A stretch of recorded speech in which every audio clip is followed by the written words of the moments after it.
Mathéo Radio présente À haute voix la lecture intégrale des œuvres spirituelles majeures.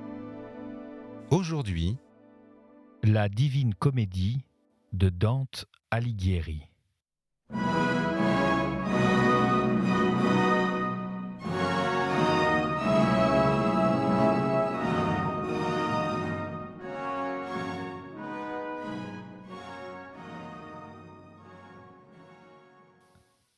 Chant 17e. Tel que vint à Clymène, pour s'éclaircir de ce qu'il avait entendu contre soi, celui qui encore rend les pères peu faciles aux prières de leurs fils, tel étais-je, et tel paraissais-je à Béatrice et à la sainte lampe qui auparavant avait pour moi changé de place. Ce pourquoi, madame, exhale au dehors, me dit-elle, l'ardente vapeur de ton désir, de manière qu'en sortant, elle offre bien l'image de l'interne empreinte, non que notre connaissance croisse par ton parler, mais afin que t'enhardissant à dire ta soif, on te verse à boire. Ô chère tige mienne, qui tellement t'élève que comme voient les esprits terrestres qu'un triangle ne peut contenir deux angles obtus, ainsi tu vois, avant qu'elles soient, les choses contingentes, regardant vers le point à qui tous les temps sont présents, tandis que j'étais avec Virgile en haut sur le mont où se guérissent les âmes, et en descendant dans le monde mort me furent dites, touchant ma vie future, des paroles qui me pèsent, quoique je me sente bien affermi contre les coups du sort. Pourquoi mon désir sera satisfait d'entendre quelle fortune s'approche de moi, car flèche prévue vient plus lentement. Ainsi dis-je à cette même lumière qui auparavant m'avait parlé, et comme le voulait Béatrice, mon désir fut confessé.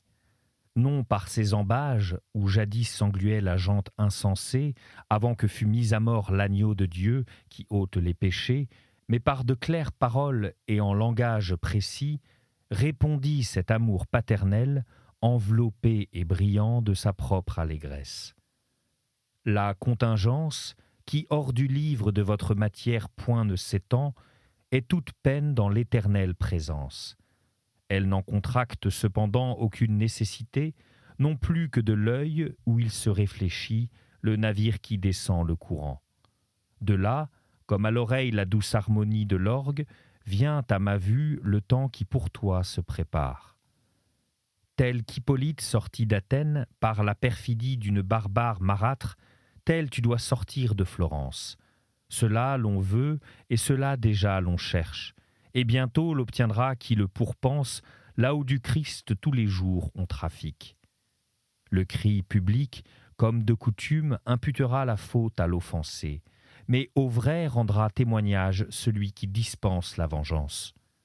Tu laisseras toute chose le plus chèrement aimée, et c'est là le trait que l'arc de l'exil décoche le premier. Tu éprouveras combien d'autrui le pain est amer, et quel dur chemin est le monter et le descendre par l'escalier d'autrui. Et ce qui te pèsera le plus, ce sera la compagnie méchante et stupide avec laquelle tu tomberas en cette vallée qui, toute ingrate, toute folle et impie, se tournera contre toi, mais peu après, elle, non toi, en aura les tempes fracassées. De sa bestialité, l'événement sera la preuve, de sorte qu'il te sera beau d'être resté seul à part. Ta première hôtellerie et ton premier refuge sera la courtoisie du grand Lombard, qui sur l'échelle porte le saint oiseau. Si bénignement il te regardera, que du faire et du demander, entre vous deux sera le premier, celui qui entre les autres est le plus tardif. Avec lui, tu verras celui qui, en naissant de cette étoile valeureuse, tellement reçut l'empreinte, qu'illustres seront ses œuvres. Point ne s'en est-on encore aperçu à cause de l'âge tendre, autour de lui ses roues ayant tourné 9 années seulement. Mais avant que le Gascon trompe le haut Henri, il fera de sa vertu briller des étincelles, n'ayant souci ni d'argent ni de fatigue. Si connues seront ses magnificences, que ses ennemis même n'en pourront tenir leur langue muette. Attends-toi à lui et à ses bienfaits. Par lui, beaucoup de gens seront transformés, riches et mendiants, changeant de condition. Tu porteras de lui ceci écrit en ta mémoire, mais point ne le dira. Et il dit des choses incroyables à ceux-mêmes qui en seront témoins. Puis il ajouta, « Mon fils, ce sont là les gloses de ce qui t'a été dit. Voilà les embûches cachées derrière un petit nombre d'années. Je ne veux cependant pas que tu envies tes concitoyens, puisque ta vie doit dans l'avenir s'étendre bien au-delà du châtiment de leur perfidie. Après qu'en se taisant, l'âme sainte eut montré qu'elle avait achevé la trame de la toile dont je lui avais présenté la lice, je commençais comme celui qui, doutant, désire conseil d'une personne qui droitement voit et veut et aime. Bien vois-je, mon père, comme vers moi le temps se hâte pour me porter un de ces coups d'autant plus rudes que plus soi-même on s'abandonne. Par quoi de prévoyance, il est bon que je m'arme, de sorte que si m'est ravi le lieu le plus cher, je ne perde point les autres par mes vers. Et en bas dans le monde sans fin amer, et sur le mont du sommet duquel m'enlevèrent les yeux de madame, et ensuite dans le ciel de lumière en lumière, j'ai appris ce qui, si je le redis, à beaucoup sera d'aigre saveur. Et si du vrai je suis ami timide, je crains d'être privé de la vie parmi ceux qui ce temps appelleront anciens. La lumière dans laquelle exultait mon trésor que je trouvais là, resplendit d'abord comme au rayon du soleil un miroir d'or, puis répondit « La conscience noircie, ou par sa propre honte ou par celle d'autrui, sentira certainement ta rude parole. Néanmoins, le mensonge écarté publie toute la vision et où est la gale laisse gratter. Que si ta voix est âpre au premier goût, digérée, elle laissera ensuite une nourriture vitale. Ce tien cri fera comme le vent qui plus fortement frappe les hautes cimes, et ce ne te sera pas un médiocre honneur. Dans ces roues, sur le mont et dans la vallée de douleur, t'ont été montrées seulement les âmes connues par la renommée, parce que l'esprit de celui qui, oui, point ne se repose dans une ferme foi, par un exemple qui est sa racine inconnue et cachée, ni par aucun autre argument qui ne soit pas sensible.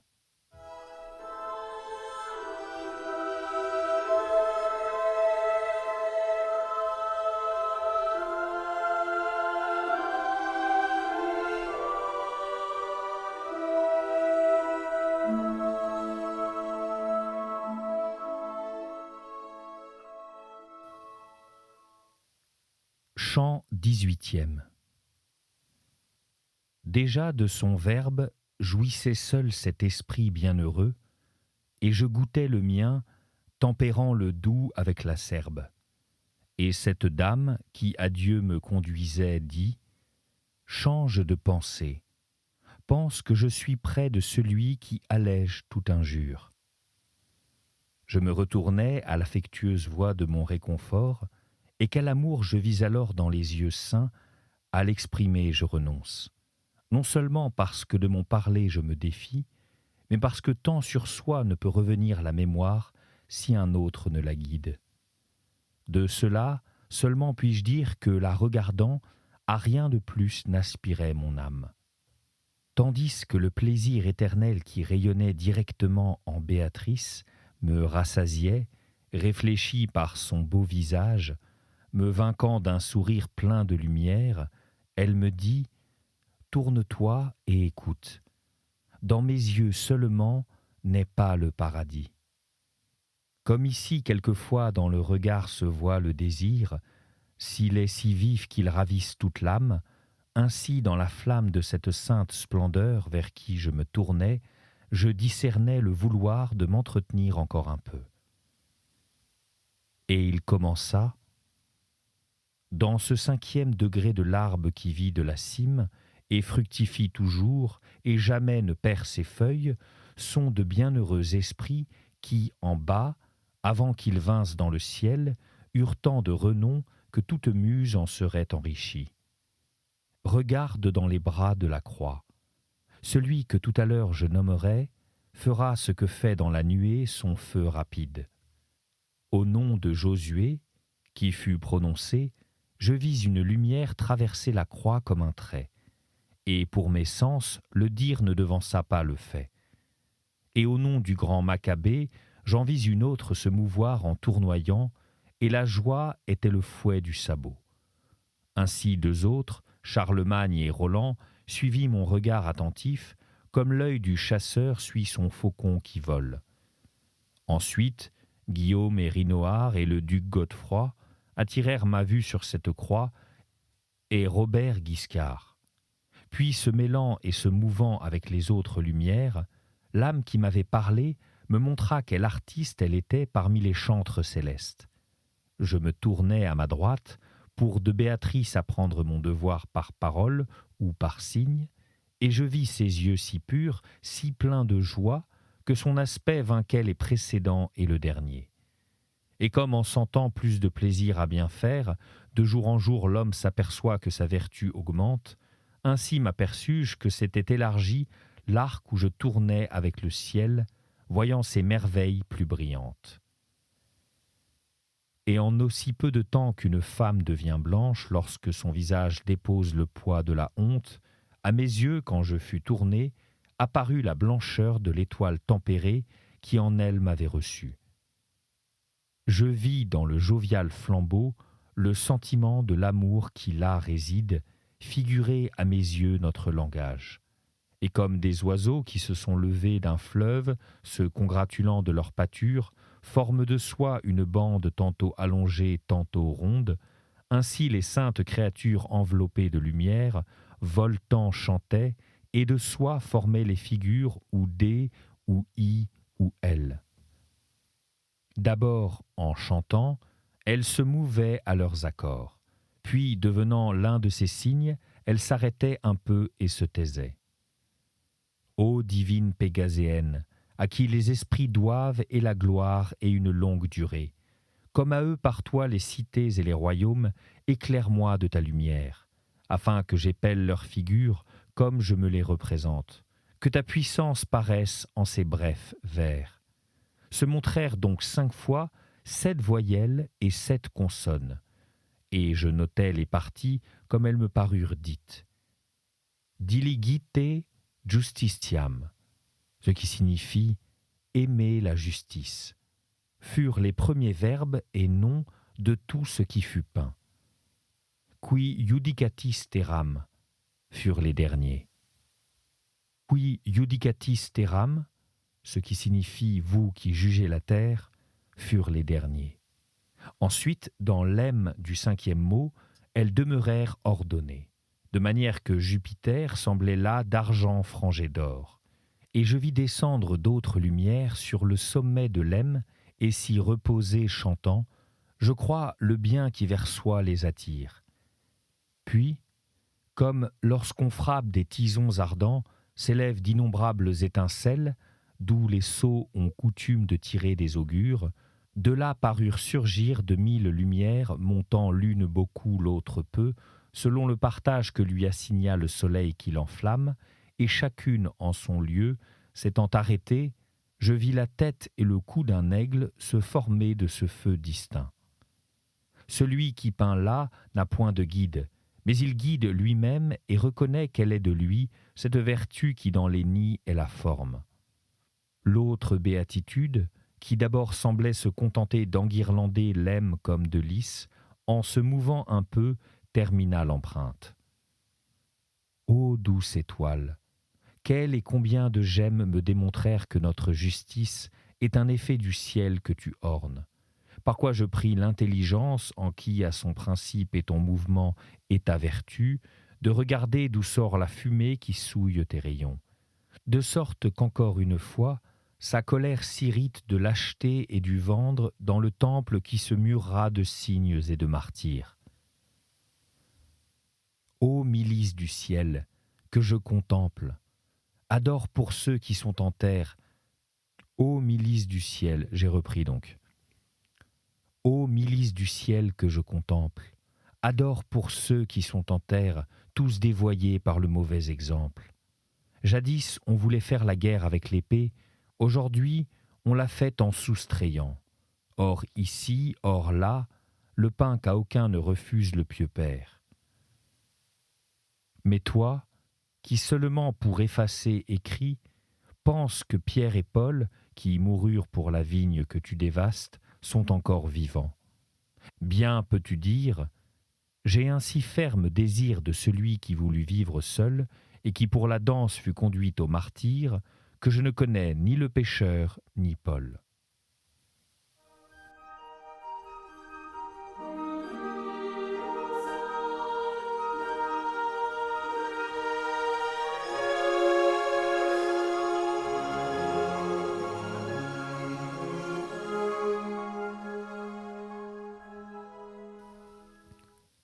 Chant 19e.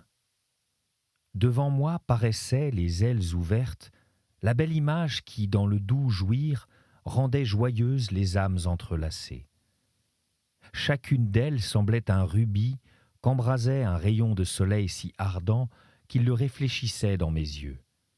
Et ce que j'ai maintenant à retracer, jamais voix ne l'imprima, ni encre ne l'écrivit, et jamais imagination ne se le représenta. Je vis et j'entendis aussi parler le bec, et dans la voix sonner je et moi, tandis que dans le concept était nous et nôtre.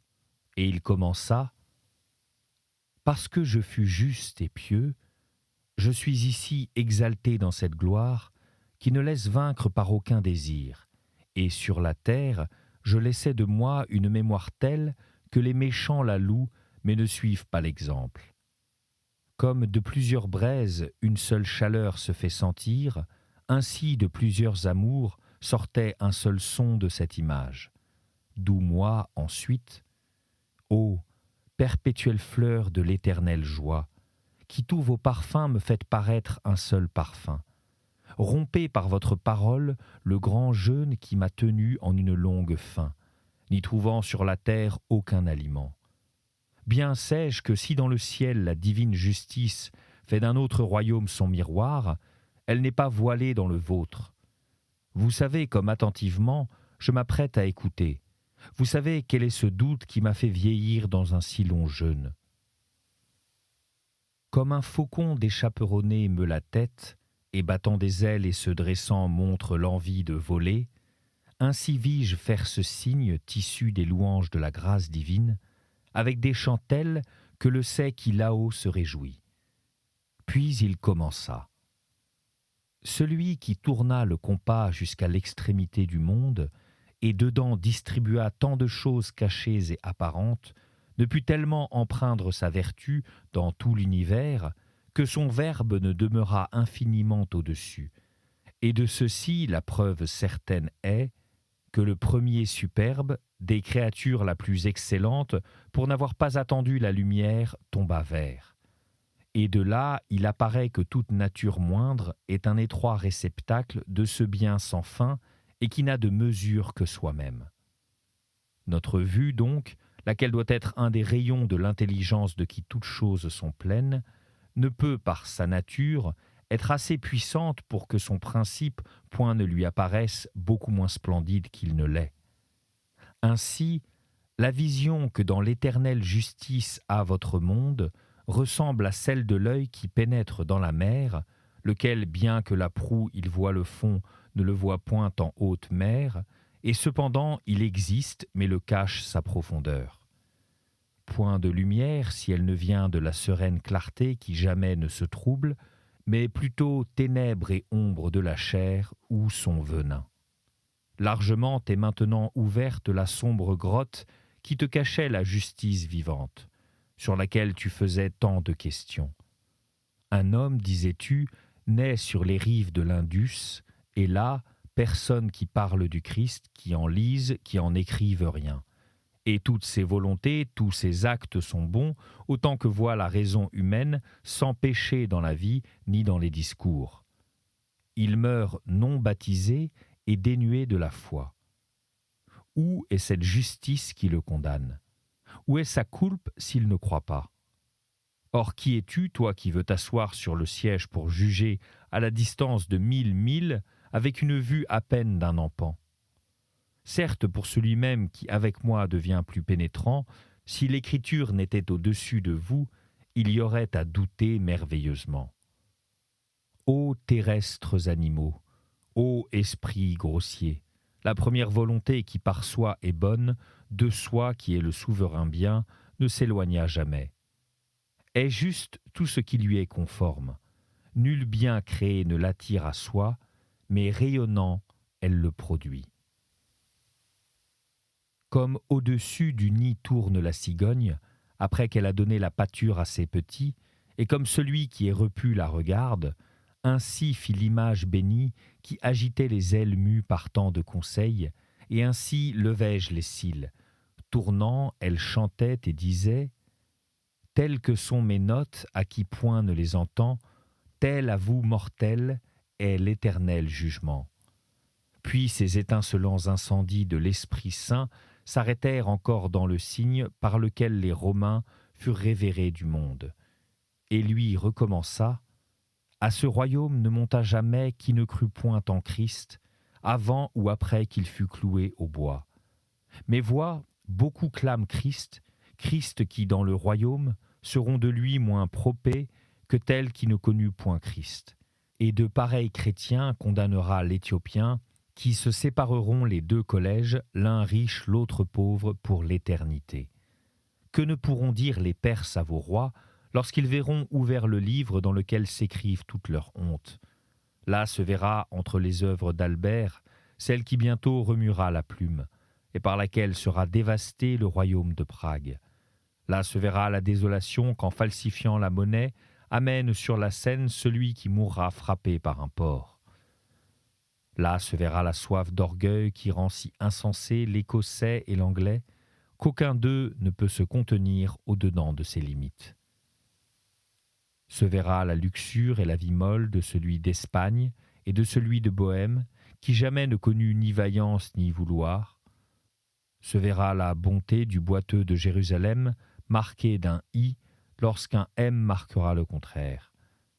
Se verra l'avarice et la lâcheté de celui qui garde l'île de feu où Anchise terminera son long âge. Et pour faire entendre combien chétif il est, de lui il sera écrit en lettres tronquées qui noteront beaucoup de choses en peu d'espace. Et à chacun apparaîtront les sales œuvres de l'oncle et du frère qui ont déshonoré une race si illustre et de couronne. Et là se connaîtront ceux de Portugal et de Norvège et celui de Rassia, qui contrefit le coin de Venise. Ô heureuse la Hongrie, si elle ne se laisse plus mal conduire, et heureuse la Navarre, si elle s'armait du mont qui la borde.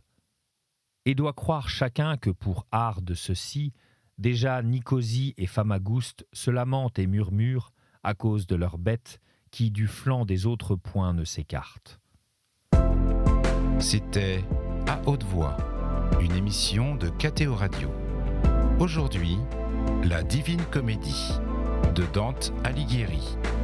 Lecture, Fitzgerald Berton. Captation et réalisation, Gustave Schlicht et Thibaut Dagalier. Une émission disponible en podcast sur ktoradio.com et sur l'application KTO Radio.